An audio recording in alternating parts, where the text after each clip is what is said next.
Deadpool and Wolverine is a fun MCU adventure. Going into this one, I was a little bit concerned that they was going to make this PG-13, but thankfully it's all of the R-rated goodness, along with some few surprises that go along with it as well. Well, it's Deadpool in the MCU. Words I didn't think I ever would end up saying, but here we are in 2024. The sole MCU movie, and it's been well over 6 months since we had gotten a Marvel film. So what did I think about this? I thought it was great. It's certainly one of the better Marvel films we have gotten in quite some time. And I get the hype of this. Deadpool, he is a very interesting character. His first two films are incredibly funny and they're great superhero movies in their own right as well. And with this third entry having Wolverine, it's quite a refresher. Now, a lot of people think that Hugh Jackman being here, it kind of ruins his character sent off in Logan. But I disagree with that because this is a different take on the character. And despite how hilarious this one is, the comedy thankfully doesn't undermine those serious moments. And while the story isn't the best out of the three films, it is quite enjoyable for what it is. The soundtrack is awesome in this, and when it came to the fight scenes, there was some of the best action I've seen in a Marvel film in quite some time. At the end of the day, quite an entertaining film from beginning to end. I wasn't bored, I had such a fun time, and I'm looking forward to rewatching this real soon because this is now one of my favorite movies of the year so far. Now considering this is a different Wolverine variant, I definitely did like this arc to the character because we knew the Wolverine from the Fox X-Men timeline. He went through a lot. But here is another look at this character where we don't really know much about his backstory within this film. Speaking of which, the chemistry between Hugh Jackman and Ryan Reynolds is incredible.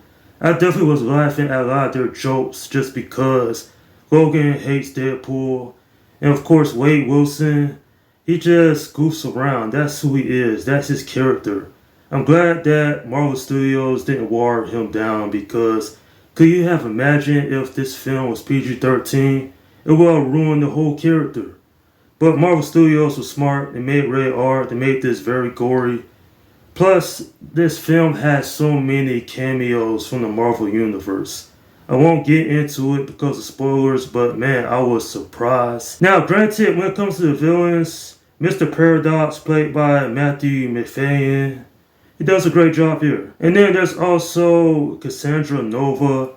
I thought she was a menacing character. Anyway though, this film does a great job with the fight skills, especially the fight between Wolverine and Deadpool. That was really cool. The CGI looks nice.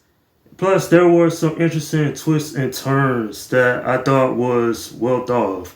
This is probably the most fun I had with a Marvel film in quite some time. Like, we can all admit that Phase 4 and 5 so far hasn't been great, but maybe it'll lead to something. But that also leads to one of my negatives about this film. It doesn't really advance Wade Wilson's story all that much. It's really his introduction into the MCU, and that's all it is. And it also got me thinking, since the door was left open for both these characters to return, I'm wondering when they will eventually show up. Will it be Avengers Secret Wars? Or will it be sometime sooner than that? Overall, while I had a fun time with this one, it doesn't do anything to advance the story of the MCU. Like, we don't know what's going to happen next. And quite frankly, that could be a little frustrating. But at the same time, this is some damn good entertainment. And I would highly recommend you check this out, especially if you're a fan of the old X-Men movies.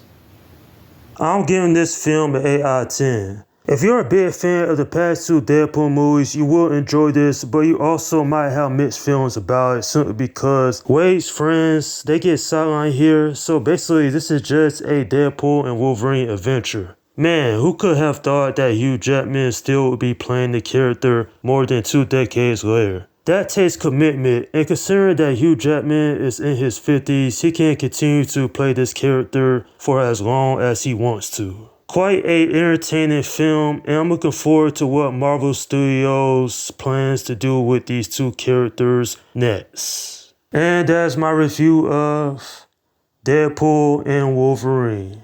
Okay, leave your comments down below in the section and let me know what you think about this movie if you have seen it. Alright, this is Slim Guy 172 saying, peace out.